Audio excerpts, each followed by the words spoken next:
Genade en vrede vir van God ons Vader en Here Jesus Christus, deur die kragvolle werking van sy Heilige Gees. Bly julle is besig met 'n verhoogstuk en hulle moet 'n gedeelte opgevoer het en hulle oefen al baie lank daarvoor. En toe is dit die kleuter repetisie. Kyk, dis wanneer jy jou kleertjies aantrek.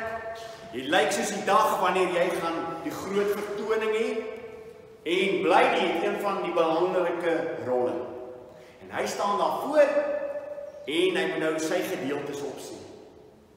En terwyl hy dit opsê, besef hy dat sekere van die gedeeltes kan hy ewe skielik nie onthou nie.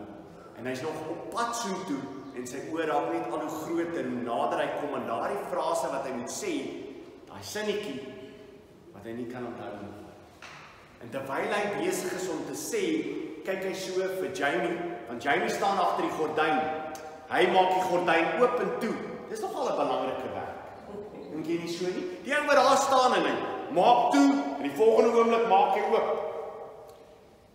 En bly kyk na Jamie en sien.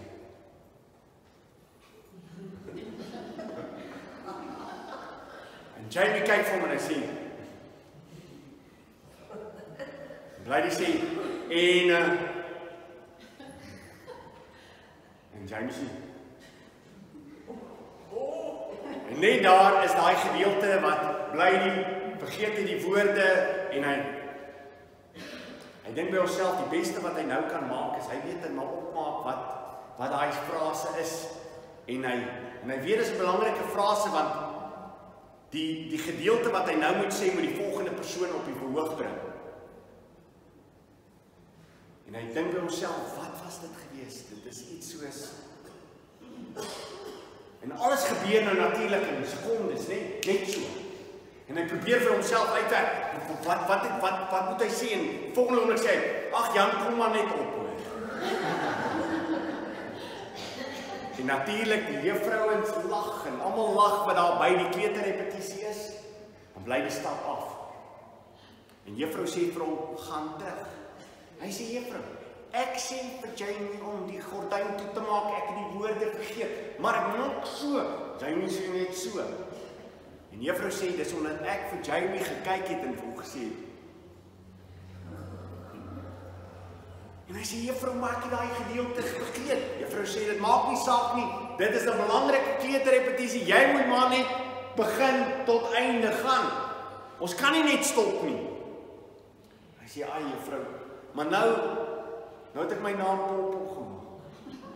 Die juffrou sê, man, moenie bekommerd wees nie, ons gaan dit weer doen en ons sal dit weer doen, tot jy 100% reg is voor die groot finaal. Maar ons kan nie dit stop nie. Hy sê, ja juffrou, dis oké. En hy's terug en hy het weer daai stuk gedoen en weer daai stuk gedoen, totdat hy dit 100% reg gekry. En maats, daai aand toe die vertoning is, raai wat? Toe onthou hy alles. Want toe is hy nie meer bang nie, want hy weet, the show must go on. Ja, goed. Kom ek vertel julle gou iets. Baie keer in ons lewens dink ons dat ons in beheer is. Ons speel miskien 'n belangrike rol wat ons dink en dan wil ons in beheer wees van alles. Ons wil besluit hoe dinge moet gebeur. Weet julle wat maats? Daar is net een wat in beheer is van alles wat op hierdie aarde is. En dit is God self. Niemand van ons. Wie wat? Ons in ons lewens moet onthou, dat maak nie saak wat gebeur nie. Hy is in beheer van alles. Sal julle dit onthou? Goed, kom ons sing lekker saam. Kyk hoe dat die voeltjies vlieg. En as ons hierdie lied sing, dan sê ons vir mekaar dat elke voeltjie wat vlieg, is God in beheer van. Kom ons sing dit lekker saam. Kom ons staan.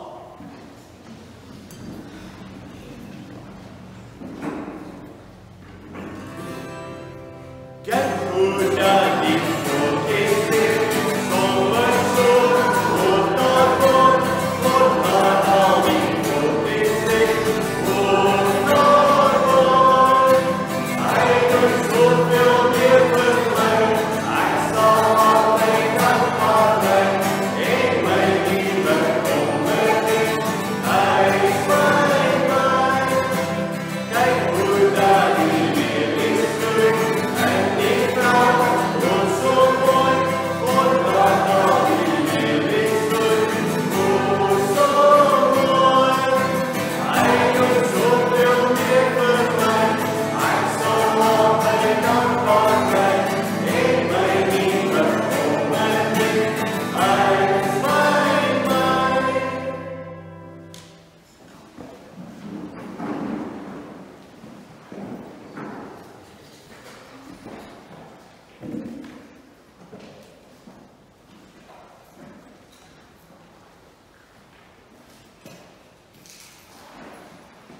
Johannes 17.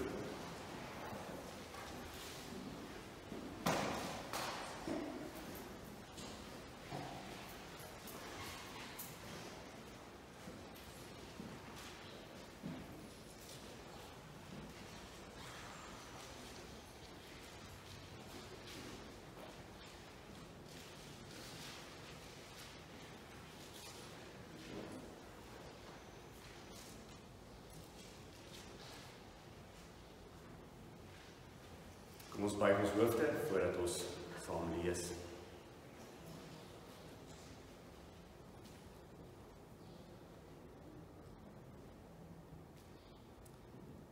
O Heilige Gees,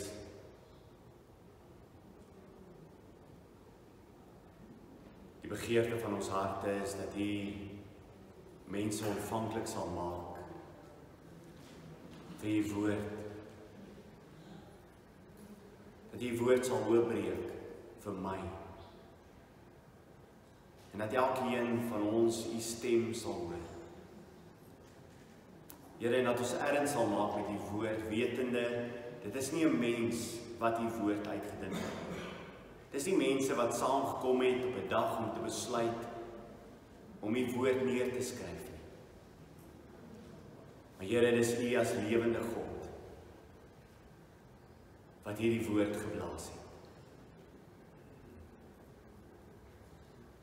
Daarom spreek Here van die diensknegt en die diensmaagd luister. Amen. Johannes 17, ons gaan lees van vers 1 af. Ek dink hy's aan nie. Is aan nie. Kyk. Johannes 17 vers 1.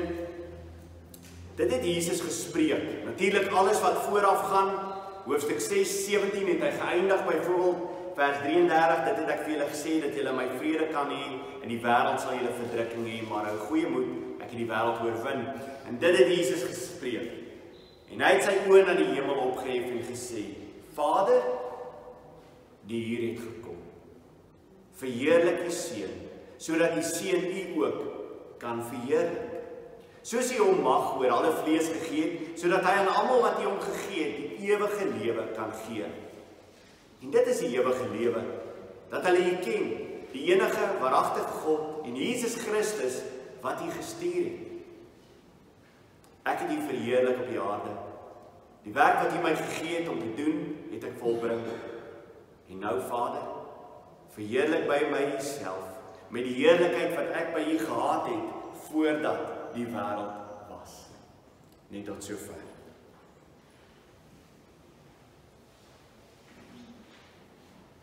Dit is baie keer vir my interessant hoe 'n persoon se gebedslewe vir jou wys wat 'n persoon eintlik glo. Wanneer jy in 'n gebed gaan, vertel dit vir ander wat na jou luister, wat glo jy eintlik van wie God is? Nou, net om 'n voorbeeld daarvan te noem, ek weet nie of jy almal weet wat is 'n persoon wat 'n Arminiaan is. Arminiaan is iemand wat glo dat God se algemene genade het oor ander mense gekom, maar dit is nog steeds jou keuse of jy gered wil word of nie. Okay, so jy moet die besluit neem. Ons as Calviniste glo nee, selfs daai besluit wat jy neem, is alles God se werk, want God moet 'n dooie mens lewendig maak. Maar luister mooi, as 'n Arminiaan bid, en hy bid vir sy familie of vriende wat verlore gaan, wat bid hy? Here, red vir daai persoon. So wat verklaar selfs 'n persoon wat sê, dit is jou besluit, wat verklaar hy in sy gebedslewe? Dit is alles God se werk. Nou daar is geen gebed groter en belangriker vir ons as om te gaan kyk na die gebed van Jesus as hy met sy Vader praat nie. Hy begin die gesprek en hy kyk op na die hemel, 'n bekende manier hoe jy gepraat het met die Here. Hy het dan die oë opgekyk, na die hemel opgehef en gesê, Vader, die uur het gekom. Die ongelooflike is dat deur die Bybel van Johannes, deur Johannes Evangelie, oral word daar vertel, die uur is nog nie daar nie. Die uur is nog nie daar nie. die uur is nog nie daar nie. Die uur het nog nie gekom. En dan in hoofstuk 17 sê Jesus, die uur het gekom. Die uur het gekom, die uur het aangebreek. Nou wat is hierdie uur? Die uur is vanaf sy lyding, daai laaste week, wat sy lyding, sy sterwe aan die kruis, sy opstanding op die Sondagmôre, sy laaste prediking, sy hemelvaart, sy sit aan die regterhand van God, die Vader is, die uur het gekom. Dis hierdie uur, waarna Jesus gesê het, daar gaan 'n uur kom, en wat hy nou sê, die uur het gekom, hierdie laaste week van sy lewe tot by die hemelvaart. En dan is dit interessant, hy begin om te sê, Vader, die uur het gekom, verheerlik die Seun. Dis interessant genoeg dat die afgelope tyd het ons met mekaar gesels, is dat Jesus vir hulle sê, julle moet alles vra in my naam, en wat julle ook al in my naam vra, sal julle Vader wat in die hemel is, vir julle gee. Dis 'n sekerheid, dis 'n definitief. Wat jy ook al in my naam vra, sal die Vader vir jou gee. Dis interessant genoeg dat Jesus doen presies wat hy gesê het ons moet doen, en hy vra die Vader om te doen wat nog altyd die wil van God was van die skepping van die wêreld af. Dis die gebed. Die gebed van Jesus is, Vader, dit was ons plan gewees voor die skepping, en nou mag dit so wees soos wat dit beplan is, want dit is U wil. Hoe ongelooflik, as jy na hierdie gedeelte kyk, dat hy kom na sy Vader toe en sê, Vader, die uur het gekom, verheerlik die Seun. Verheerlik die Seun, wat beteken dit verheerlik die Seun? Wat beteken dit dat Jesus sê, ek gaan nou verheerlik word? En wie alleen mag sê dat daar verheerliking kan plaasvind? Want dit is ongelooflik. Dink by jouself, kan enige een van ons 'n gebed bid en sê, Here, verheerlik my, sodat ek U kan verheerlik? Kan enige mens dit bid? Glad nie. Die enigste persoon wat dit kan bid is God self. Daarom is hy die Seun van God, want hy kan bid en hy kan sê, Here, verheerlik die Seun. Mag die Seun verheerlik word in dit wat gaan gebeur. En dit wys vir ons in hierdie gebed, as hy met die Vader praat en hy sê hierdie woorde, sê dit vir ons as gelowiges wat hierna luister, Jesus verklaar homself God self. Hoor jy dit? Dit is belangrik. Deur Johannes Evangelie was een van die belangrike komponente wat Johannes vir ons wil uitlig, is dat Jesus is God self. Hy het dit oor en oor vir ons probeer wys. En hier in Jesus gebed is dit weer die verklaring van Jesus om te sê, mense, ek is God, want hy vra vir die Vader, Vader, verheerlik my.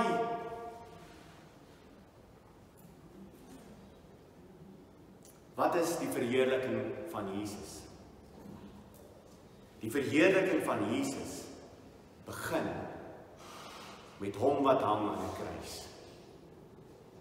Dis die verheerliking van Jesus. Ek dink baie keer as ons dink aan die verheerliking van Jesus, dan dink ons die verheerliking van Jesus is toe hy aan die regterhand van God die Vader gesit het en geheers het oor alles. Daar is die verheerliking van Jesus. Maar dis nie wat die Bybel ons leer nie. Die Bybel leer vir ons dat die verheerliking van Jesus het begin met die hang aan die kruis. Met die hang aan die kruis. Ek wil jy moet gou saam met my na 'n gedeelte kyk. Want dit wys vir jou wat gaan in die ewigheid gebeur. As ons almal gaan wees rondom die troon van God, wat gaan daar plaasvind? Kom ons kyk na hierdie gedeelte in Openbaring 5 vers 6. Openbaring 5 vers 6.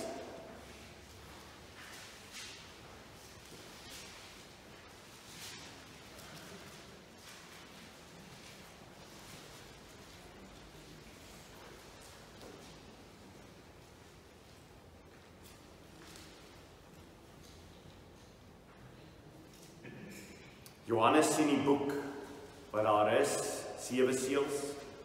Niemand kan dit oopmaak nie. Niemand in die hemel en ook op die aarde.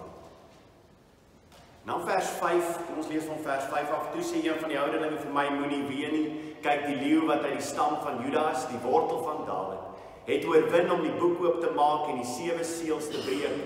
En ek het gesien en kyk, In die middel van die troon en die 4 lewende wesens, en in die middel van die ouderlinge staan daar 'n lam, asof hy geslag is. Wat beteken dit? Wat gaan jy deur jou hele lewe in die ewigheid? Wat gaan jy die hele tyd sien as jy Christus sien, wat die hele tyd volkome mens gaan wees, volkome God? In die ewigheid gaan hy volkome mens, volkome God aanhou wees. Toe hy aarde toe gekom het hy gekom en hy het mens geword. En hierdie deel van sy mens en die deel van sy God wat 'n eenheid is, gaan die res van die ewigheid 'n eenheid bly. En wat gaan dit wees wat ons gaan sien as ons eendag vir Christus gaan sien? Ons gaan hom sien as die lam wat vir ons sondes geslag is. Dink met jouself, vir ewigheid is dit die beeld wat ons gaan sien as ons na Christus gaan kyk en ons gaan hom sien en besef, dit is hy wat dit moontlik gemaak het dat ek hier kan wees in die ewigheid. Vir ewig en altyd gaan die tekens wees wat hy gedra het toe aan die kruis van Golgotha gehang het, gaan sigbaar wees vir ons as gelowiges wat die ewigheid saam met hom gaan wees in die hemel.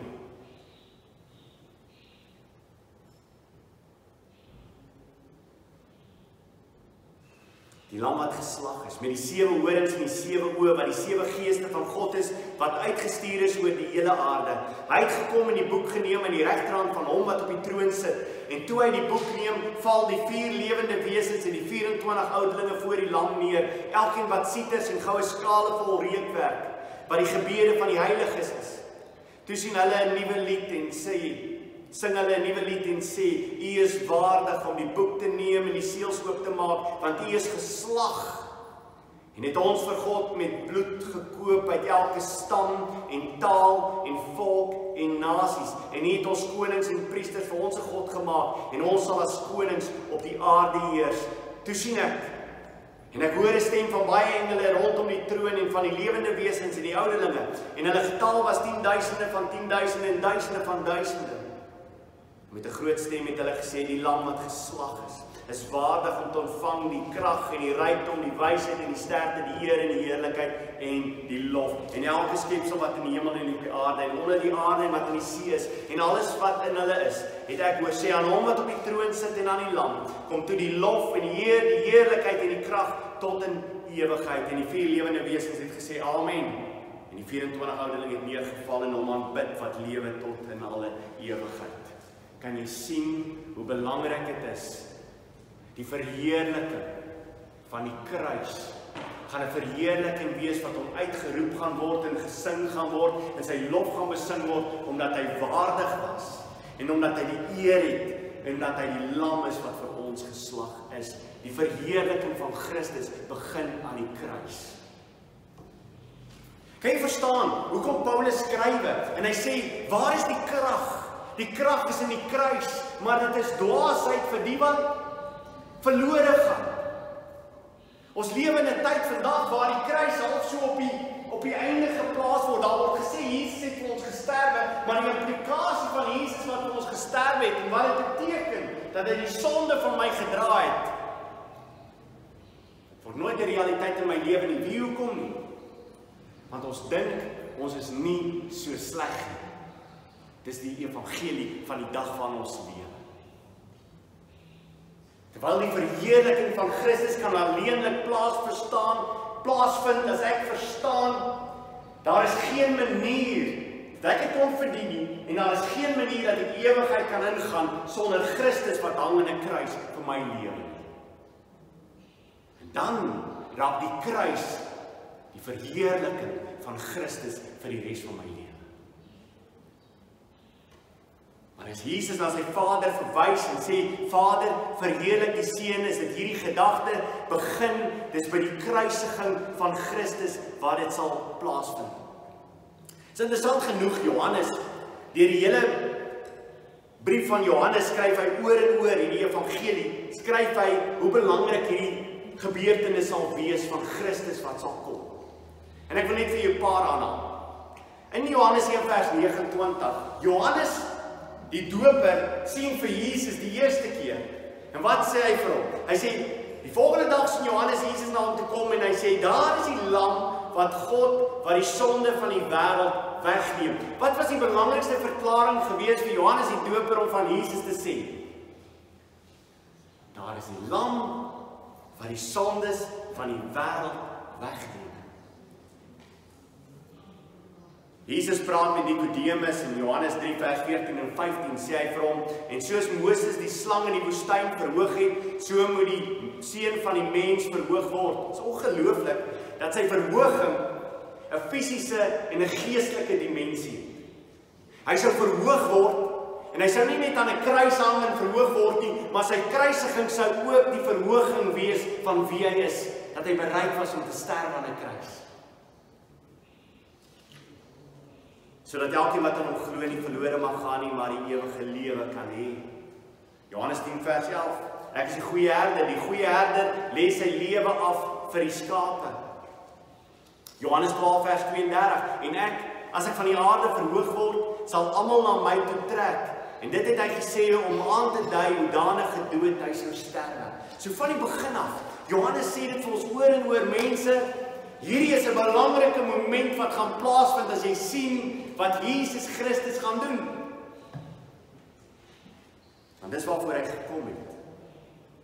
Hy het gekom om te sterwe aan die kruis. As Jesus dus in gebed na sy Vader toe gaan en hy sê, Vader, die uur het gekom. Wat verklaar Jesus dan? Van wie is sy Vader? Sy Vader is in die een wat in beheer is van alles. En dis een van die gedeeltes van die gebed wat ek wil hê jy moet onthou. Die gedeelte van die gebed wat vir my ongelooflik belangrik is sommer by die begin om te sê, wie wat, maak nie saak wat in my lewe gebeur het nie, die uur kan alleenlik kom as God dit so bepaal het dat dit so sal kom.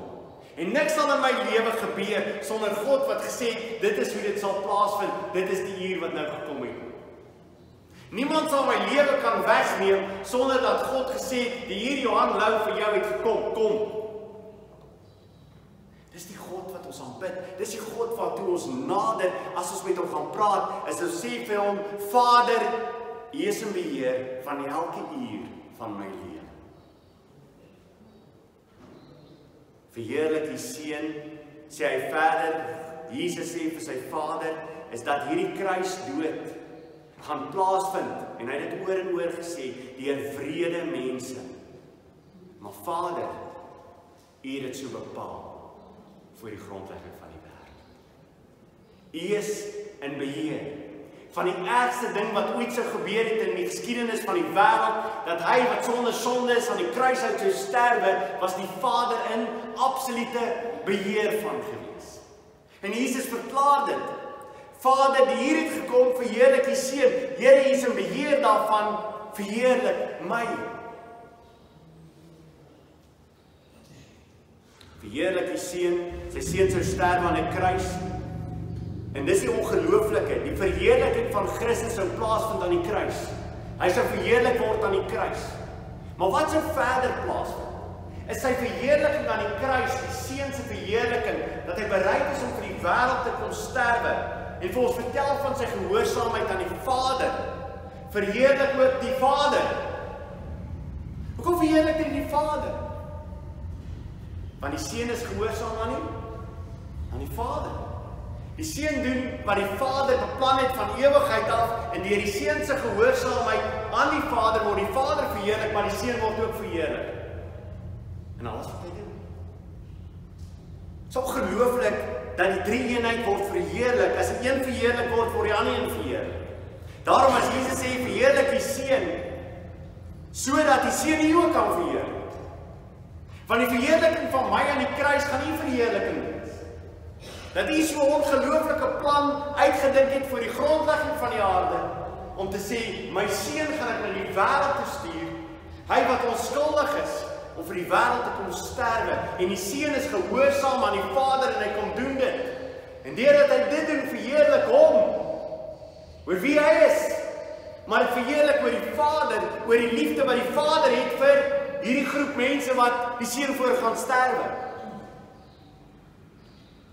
So as ek Jesus verheerlik aan die kruis en sê, Here, hoe wonderlik is dit dat U vir my gesterf het aan die kruis. Wie verheerlik ek in dieselfde moment? Ook vir die Vader, dat hy dit beplan het van ewigheid af, dat die Seun vir my sou gesterwe. En hoekom het hy dit gedoen? Dat hy my lief gehad het. Die Seun verheerlik die Vader verheerlik die Seun. Nou luister nou verder na hierdie gedeelte vers 2. Soos U hom mag oor alle vlees gegee het. God het vir Christus mag gegee oor alle vlees. Sodat hy aan almal wat U hom gegee het, die ewige lewe kan gee. Nou weet julle, was dit nie 'n tema gewees deur Johannes nie? Luister mooi na hierdie gedeelte. Soos U hom mag oor alle vlees gegee het. So dit beteken, hy het mag oor alles op hierdie aarde. Christus het mag oor alles. Dat hy bereid was om te sterwe en dat hy toegelaat het dat Pilatus en Herodes en al die Joodse magte hom oordeel en hom aan die kruis vasspyker, was dit Christus gewees wat hulle toegelaat het. Maar as meer as dit, hoekom het dit plaasgevind? Sodat hy aan almal wat U hom gegee het, die ewige lewe kan gee. En dit het ons al verduidelik, maar kom ek gaan dit weer doen. Wat sê hierdie gedeelte? Daar is 'n sekere groep mense wat aan die Vader behoort. Hoe is dit besluit? Voor die grondlegging van die aarde. Het die Vader besluit, hierdie groep mense behoort al klaar aan my en ek vat hierdie groep mense en ek gee hulle aan my Seun, dat my Seun vir hulle sal sterwe. Sien jy dit in die teks? Moenie sê. En na die tyd sê jy, waar het hy dit gekry? Kyk gou weer na die teksgedeelte, vers 2. Soos U hom mag oor alle vlees gegee het. Alle vlees is onder sy mag. Sodat hy, dis Christus, aan almal wat U hom gegee het, so almal wat die Vader vir Christus gegee het, die ewige lewe kan gee. Elke persoon wat deur die Vader vir die Seun gegee is, gaan die Seun voor sterwe en hy gaan vir hulle die ewige lewe gee. Kan ek weer vir julle 'n klomp teksverse uit Johannes gee om dit vir julle te wys? Dit is baie belangrik. Hierdie goed is, as jy die gebed van Jesus Christus verstaan, dan verstaan jy van hoofstuk 1 af. Het Johannes opgewerk na hoofstuk 17 om vir ons te kom verduidelik dat al hierdie goeders is vasgevang in Jesus se gebed. Jesus se gebed vang sy hele 3,5 jaar se bediening vang dit vas. Sy gebedslewe. En jy sien die hele ding wat Johannes geskryf het in hierdie evangelie, alles wat hy geskryf het, word vasgevang in die gebed van Jesus in Johannes 17. So kom ons kyk gou na 'n paar teksverse. Jy gaan vir my sê, Johan, ek het hierdie teksverse al gelees. Ek weet. Dis die lekkerte, om Sondag by mekaar te kom en weer die goed te bevestig. Ons het nodig om dit te bevestig, dat as iemand jou in die middel van die nag wakker maak en sê, hoor hierso, wat glo jy? Dat jy kan sê, wie wat, ek glo dit, hier staan dit in die Bybel. Volgende keer, as jy met iemand praat oor die Here, is dit belangrik, begin sommer by Johannes 7. En van daar af kan jy deurwerk. Kom ons kyk gou Johannes 6, vers 37.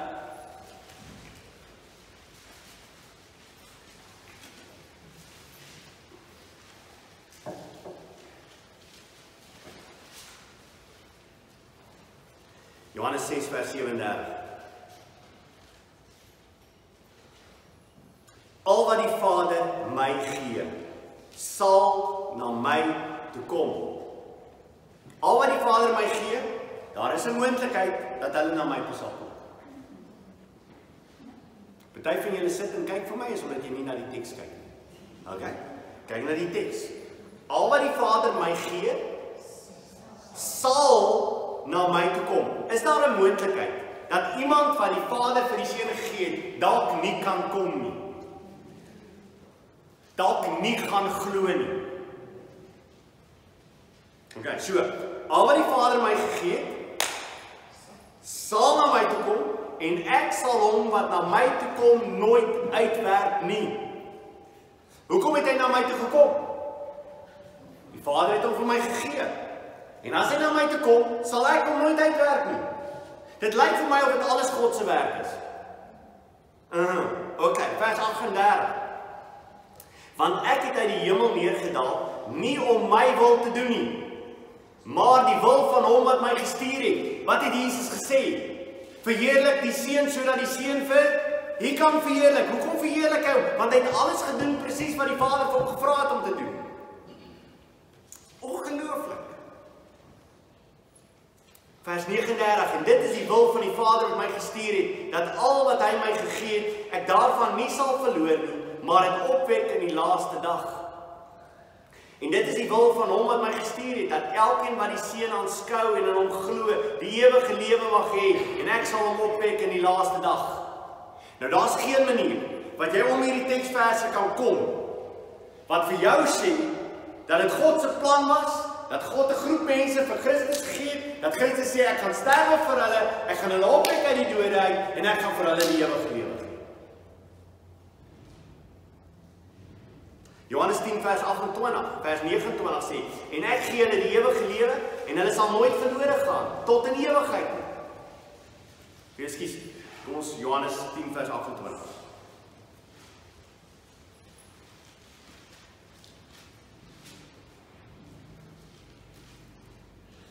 En ek gee hulle die ewige lewe, en hulle sal nooit verlore gaan tot in ewigheid nie, en niemand sal hulle uit my hand ruk nie.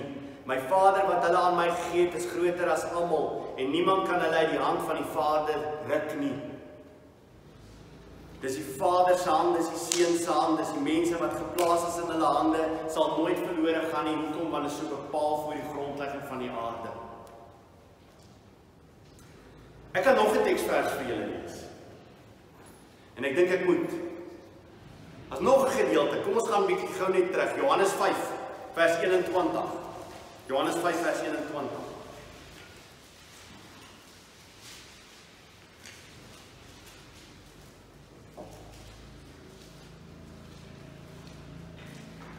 Want soos die Vader die dode opwek en lewend maak, so maak ook die Seun lewend wie hy wil.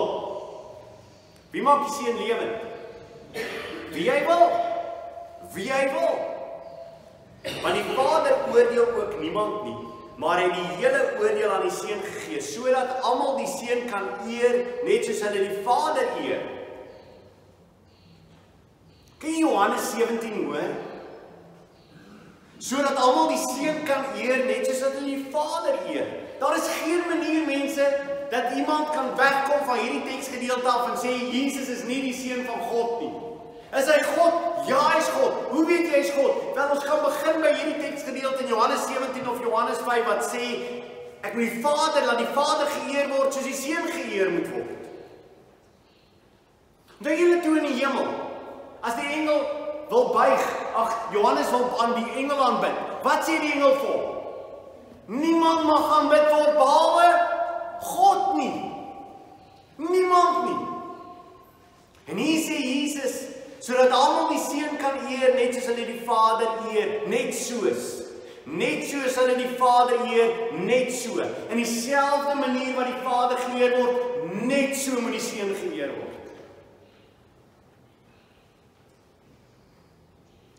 Wie die Seun eer nie die Vader wat hom gestuur het nie. Voorwaar, ek sê vir julle, wie my woord hoor en hom glo wat my gestuur het die ewige lewe en kom nie in die oordeel nie, maar het oorgegaan uit die dood in die lewe. Voorwaar, ek sê vir julle, daar kom 'n uur en dit is nou, wanneer die dode die stem van die Seun van God sal hoor en die wat dit hoor het, sal lewe. Dis daai lewendig maak van die Seun wat dooie mense lewendig maak. Het niks te maak met die laaste opstanding. Hier het te maak met mense wat dood is, wat lewendig gemaak word deur die Seun. Hoekom? Hoe word hulle lewendig gemaak? Wel, omdat ons weet dat alle vlees aan Christus gegee het. Hy het die mag daaroor. Vers 26, want soos die Vader lewe in homself het, so het hy aan die Seun ook lewe gegee, om lewe in homself te hê.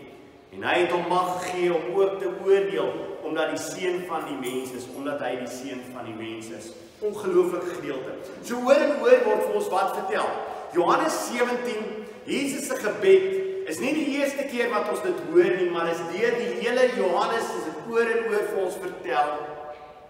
Dat alle vlees mag van alle vlees is aan hom gegee, sodat hy aan almal wat U hom gegee het, die ewige lewe kan gee. Almal wat U hom gegee het. Ek hoop daar's niemand wat hier twyfel mee het oor hierdie gedeelte. Is dat jy vanmôre doodseker is dat dit God se werk is 100%. En dat jou keuse vir hom alles te maak het met sy keuse vir jou. Nou gaan ons by 'n volgende punt kom. Hy sê daar dat almal wat U hom gegee het, die ewige lewe kan gee. Ons het dit nou gelees in Johannes 5 ook, nie? Dat hy die ewige lewe vir hulle kan gee. Nou luister mooi wat staan hierso. Vers 3. En dit is die ewige lewe. Soos jy wil weet, wat is die ewige lewe? Dit is die ewige lewe. Dat hulle U ken, die enige waaragtige God en Jesus Christus wat U gestuur het. Dit is die ewige lewe. So in die oomblik as jy dit hoor, wat die ewige lewe is, wat weet jy onmiddellik? Is die ewige lewe iets wat vorentoe net alleenlik lê? Nee. As jy na hierdie gedeelte kyk, wat is die ewige lewe? En dit is die ewige lewe. Dat hulle U ken, die enige waaragtige God en Jesus Christus wat U gestuur het. Die kennis van God, die kennis van Christus, die kennis van die Vader is die begin van die ewige lewe.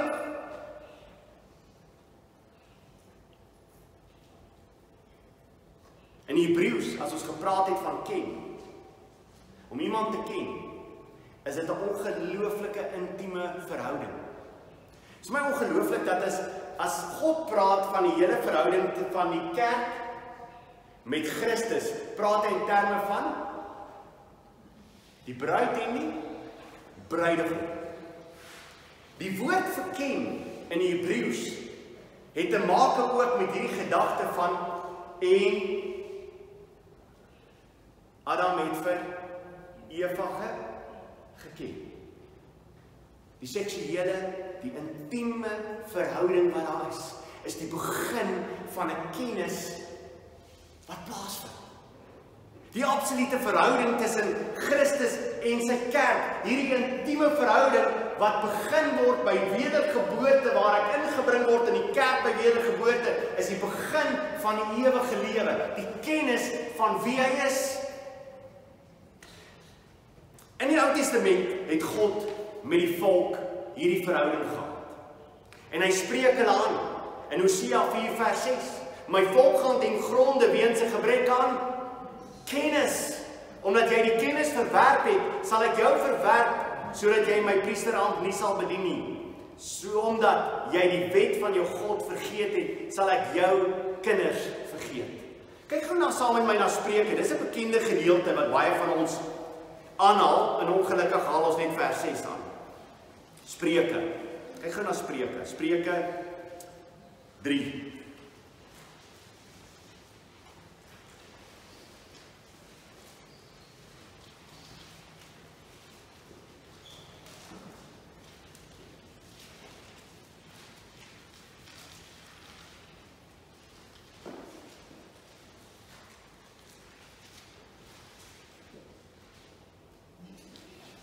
Spreuke 3 vers 1. My seun. Natuurlik as hulle gepraat het, hy het die ouens gehad onder hom, die manne gehad wat die kennis moes geleer het. Maar in ons geval kan ons daar ook maar sê, my dogter ook. My seun, vergeet my onderwysing nie en laat jou hart my gebooie bewaar.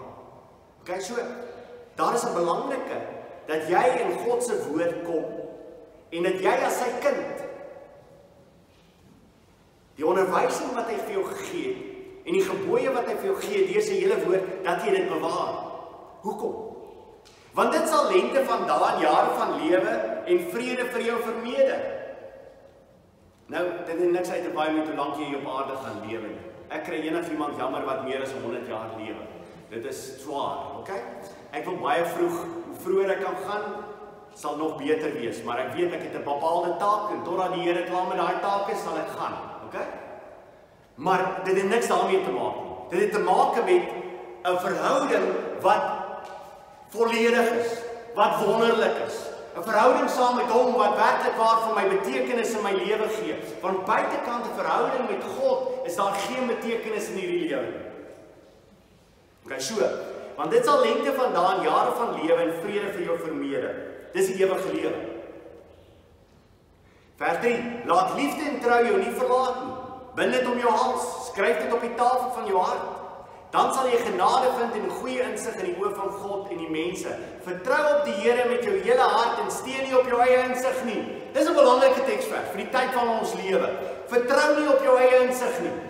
Wat sê die Bybel vir jou? Jy is stupid en God is nie. Baie maklike Afrikaanse vertaling wat vermeng is met Engels. Okay? So, dis wat dit beteken. Jy is regtig waar nie lekker nie en moenie daaroor bekommerd wees nie, soos die res van die wêreld. Alleenlik is daar wysheid in God se woord. Weet jy, mense baie keer, dan sê iemand in die wêreld vir jou iets en dan is jy so bang om te sê wat die woord sê, want net toe dink hulle gaan jy gaan stupid wees. Nee, hulle is stupid. Hy is stupid. God is nie stupid. God het dit gesê, dis hoe dit is. En enige iemand wat al probeer het om te lewe, wat nie dit is wat die Bybel vir ons sê, net al agtergekom, jy is stupid. Dis mal oor al hierdie jong dametjies en seentjies wat dink hulle kan met ongelowiges trou, en dan het hulle die hel die res van hulle lewens. En dan wil ek vir jou sê, die Bybel het dit gesê voor die tyd. Okay? Jy is maar net stupid om aan te gaan en te dink, jy is slimmer as God. God weet hoe dit werk, en dis kom hy dit sê. Nou, vers 6, van Spreuke 5, en dan 6, ken hom in al jou weë, dan sal hy jou paaie gelyk maak. Ken hom in al jou weë, doen wat hy vir jou vra, en wat sal gebeur met jou pad? Sal gelyk wees, sal regheid wees, sal wonderlik wees. Jou lewe sal wonderlik wees, maak nie saak wat in hierdie wêreld met jou gebeur nie. As God die een is waarvolgens jy jou rigting bepaal, gaan jou lewe vreugde wees. En dit gaan die ewige lewe wees. Maar pas op as jy dink, jy kan jou eie plan maak van vers 7. Wees nie wys in jou eie oë nie, vrees die Here en wyk af van die kwaad. Ek dink daai een is nogal redelik duidelik, is dit nie? As jy net bietjie verder aanblaai, dan kom jy by Spreuke 8 uit. Spreuke 8.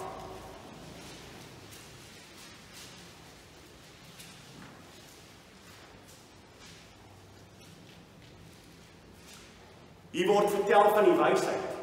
En die wysheid word uitgebeeld op 'n amazing manier. Gaan lees die hele Spreuke 8. Hy word uitgebeeld as die tweede persoon van die drie. Maar luister na hierdie laaste gedeelte van vers 30. Toe was ek 'n kunstenaar naas hom, dis die wysheid. En ek was dag vir dag vol verlustiging en het gespeel voor sy aangesig altyd. En ek het gespeel op sy wêreld rond en my verlustig was met die mensekinders. Luister dan nou na my seuns wat gelukkig is, hulle wat my weë bewaar. Luister na tug en word wys en verwerp dit nie. Gelukkig is die mens wat na my luister, om dag vir dag te waak aan my deure, by die syposte van my poorte die wag te hou. Want hy wat my vind, het die lewe gevind. Het die lewe gevind.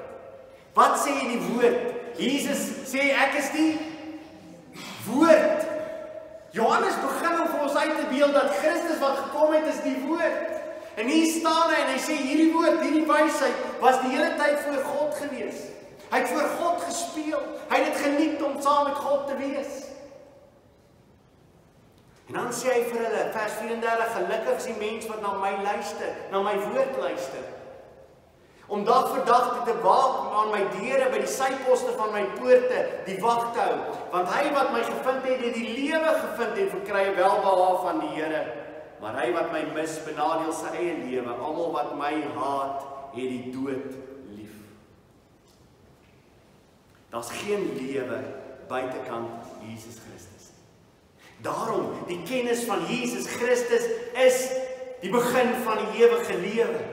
Die oomblik as hy jou lewendig maak, dan gee hy vir jou die woord. En soos hy die woord vir jou gee, wat gebeur in jou lewe? Die ontwaking van kennis van wie hy is. En daarom het die Ou Testamentiese profete uitgesien na daai dag, wanneer Christus sal kom, die volledige, wanneer hy sal kom, en wanneer hy finaal sal kom, en die hele aarde sal vol wees van sy kennis. Habakuk 2 vers 14, want die aarde sal vol word met die kennis van die heerlikheid van die Here, soos die waters die seebodem oordek. Ongelooflik, dis wat hulle uitgesien het, daardie dag wanneer daardie kennis oral oor die wêreld sal wees. En daarom sê Jesus dat gelukkig is die wat honger en dors na wat reg is, want hulle sal die nuwe aarde besit. Hulle sal die berge. Wat is die nuwe aarde? Die ewigheid saam met hom, want hy sal kom en hy sal 'n nuwe hemel en 'n nuwe aarde skep, en ons sal woon in die nuwe aarde wat hy kom skep het, wat vry is van alle sonde, van alle ongeregtigheid, en hy sal saam met ons wandel, en ons sal hom ken, soos hy ons ken. Dis die ewige lewe, maar die ewige lewe begin nou reeds, wanneer ek die woord van God begin vat en ek begin dit te lees. Hier is waar die derde persoon van die drie eenheid ook inkom, die Heilige Gees wat in my kom werk. Jesus sê in Johannes 16 vers 13 tot 15, maar wanneer hy gekom met die Gees van die waarheid, sal hy julle in die hele waarheid lei. Want hy sal nie uit homself spreek nie, maar alles wat hy hoor sal hy spreek en die toekomstige dinge aan julle verkondig. Hy sal my verheerlik, omdat hy dit sal neem uit wat aan my behoort en aan julle verkondig. Wat doen die Heilige Gees? Hy verheerlik die Seun. Hy verheerlik die Seun. Alles wat die Vader het is myne. Daarom het ek gesê dat hy dit sal neem uit wat aan my behoort en aan julle verkondig. Die wonderlike mense is die evangelie van Jesus Christus. As jy nie opgewonde is oor die evangelie van Jesus Christus nie, as jy nie opgewonde raak oor die woord van God nie, is daar 'n probleem. Want as jy nie nou dit geniet nie, wat gaan jy maak om in die ewigheid, in die teenwoordigheid van God te wandel, wat alles gespreek het? As jy nie vir God nou geniet nie, as jy nie geniet om sy gebooie te bewaar en te doen wat hy sê nie, hoe dink jy gaan jy eendag in die ewigheid wees? Daai ewigheid gaan vir jou hel wees. Daarom gaan jy maar liewes te hel toe.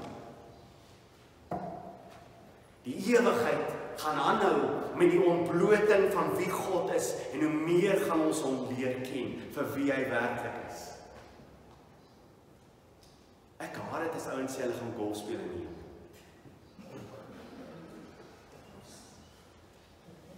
Dan hulle gaan golf speel in die hemel. Mense sê hulle gaan golf speel in die hemel. OK? Frightening. Die hele hemel, dit wat die ewigheid vir ons kom uitbeeld, is 'n verhouding wat ons gaan hê met hom. Gaan ons werk doen? Ja. Maar alles gaan wees tot verheerliking van hom. Dis ons sy naam om hom te leer ken. Kyk wat skryf Paulus. Paulus skryf oor hierdie tydperk wat gaan plaasvind, en hy skryf oor wat ons nou op hierdie stadium het. 1 Korintiërs 13 vers 12. Hy sê, want nou sien ons deur 'n spieël in 'n raaisel, maar eendag van aangesig tot aangesig. Nou ken ek ten dele, maar eendag sal ek ten volle ken, net soos ek ten volle geken is. Imagine dit. Net soos God vir my ken, sal ek eendag ken.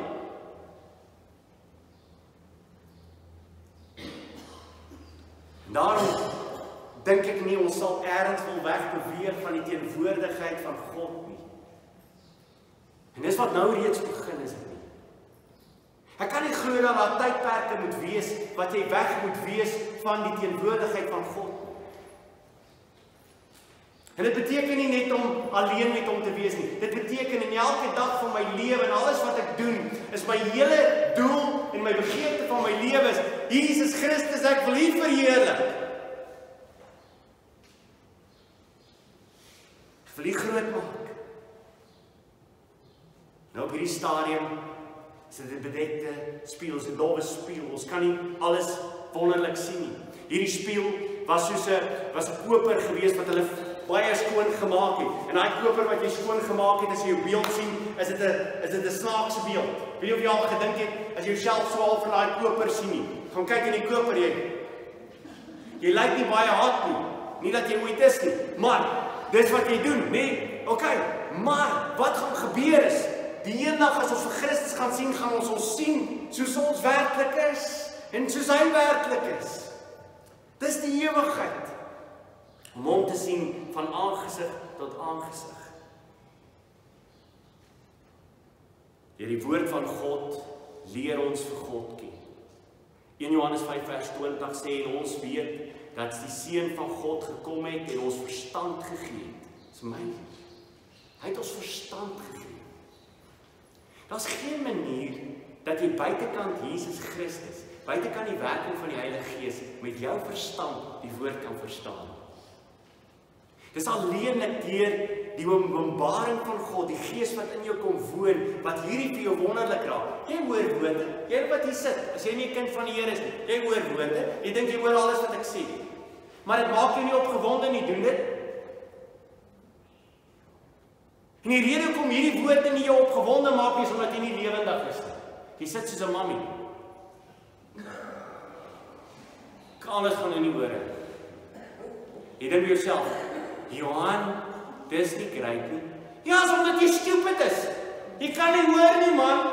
Dis jou probleem. Maar as jy kom hoor, as jy lewendig gemaak is en die Heilige Gees het in jou kom woon, weet wat? Dan is dit vir jou die beste ding wat jy ooit gehoor het in jou lewe. Dat God mens geword het, vir ons kom sterf het, dat hy verheerlik is, dat hy my lewendig kom maak het, en dat hy met my bemoeienis maak en hy wil hê ek moet hom ken. Dis die beste ding ooit wat kan gebeur in ons lewens. Dat ek hom kan ken. Dat ek 'n verhouding met hom kan hê. In Johannes 3 vers 2, geliefdes, nou is ons kinders van God en is nog nie geopenbaar wat ons sal wees nie, maar ons weet dat ons as hy verskyn aan hom gelyk sal wees. Beteken nie ons gaan God wees nie. Dat beteken ons gaan nie meer sterwe nie. Dit beteken ons gaan nie meer rou wees nie, ons gaan nie meer hartseer wees nie, ons gaan nie meer siekte wees nie, ons gaan niks meer van dit wees nie.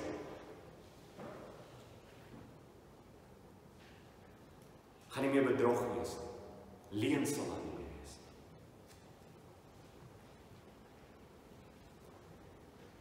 Elke dag in ons lewens, soos wat ons die woord lees, ontdek ons meer en meer hoe wonderlik die Here is. Hoe meer en meer kom ons agter wie hy werklik waar is. Dis geestelike groei. Geestelike groei begin die dag wanneer daai huweliksdag plaasvind. Die plek plaasvind en man en vrou kom en hulle word aan God toegewy. In die oomblik as ek weer gedurbaar word, is daar 'n huwelik wat plaasvind waarvan ek deel is van die kerk met Jesus Christus wat my bruidegom is. En soos ek aangaan in my verhouding met hom, hoe beter leer ek hom ken.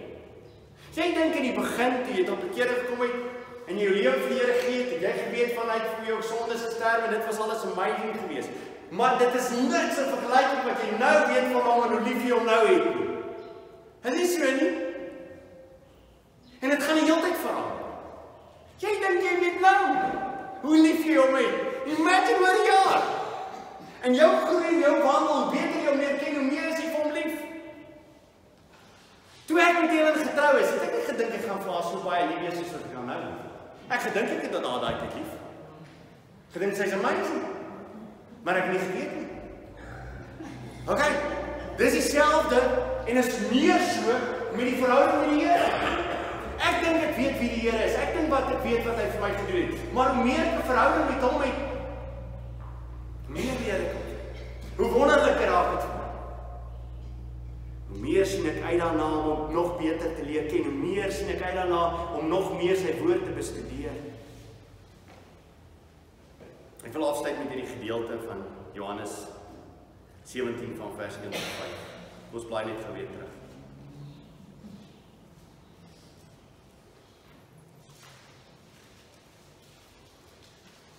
Jesus sluit af en hy sê, ek het U verheerlik op die aarde, die werk wat U my gegee het om te doen, het ek volbring. En alles wat die Vader van hom gevra het, was hy gehoorsaam in gewees, tot in die fynste detail daarvan. En natuurlik as ons kinders van die Here is, dan word ons opgeroep om ook net so aan die Vader gehoorsaam te wees, tot in die fynste detail daarvan. Want hoe meer ons hom leer ken, hoe meer kom ons agter dat om vir hom te lewe eintlik dit is wat ons werklik waar gelukkig maak, nie die ander goeders. En hoe meer wil ons hom ken, hoe meer wil ons gehoorsaam aan hom wees, en die beeld wat Christus vir ons kom stel het, word meer en meer die beeld wat ek volgens lewe.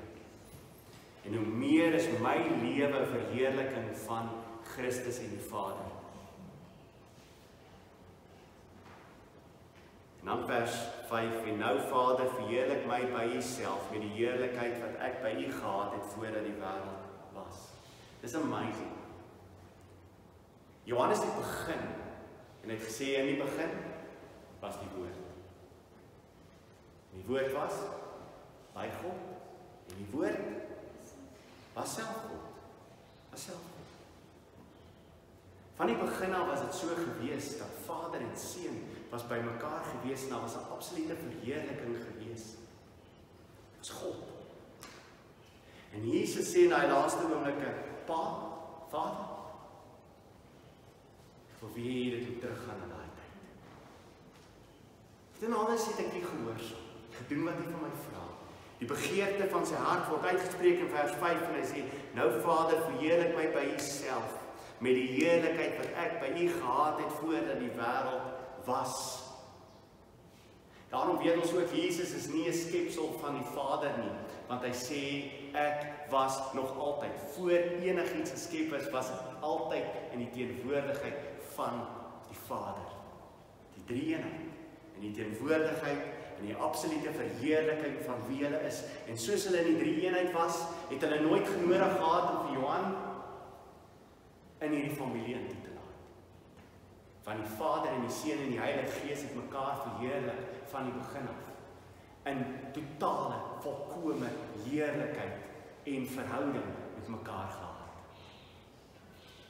En dit moet ons verstaan, want ek weet, dis wat ons baie keer mis, is 'n God wat vir ons so lief is, dat hy ons uitnooi en sê, wie wat, ek wil hê jy as 'n mens moet kom ervaar wat dit beteken om in 'n verhouding te wees met 'n drie-eenheid. En dit was God se plan van die begin af. En ek as kind van die Here, hoe meer ek hierdie plan verstaan, en hoe meer die kennis groei, en hoe meer ek verstaan die liefde wat hier is tussen die drie-eenheid en die liefde wat daar is vir my, dit verander my lewe. Dit gee my vreugde. En dit, my liewe broer en suster, is die ewige lewe. Amen. Kom ons buig ons hoofde.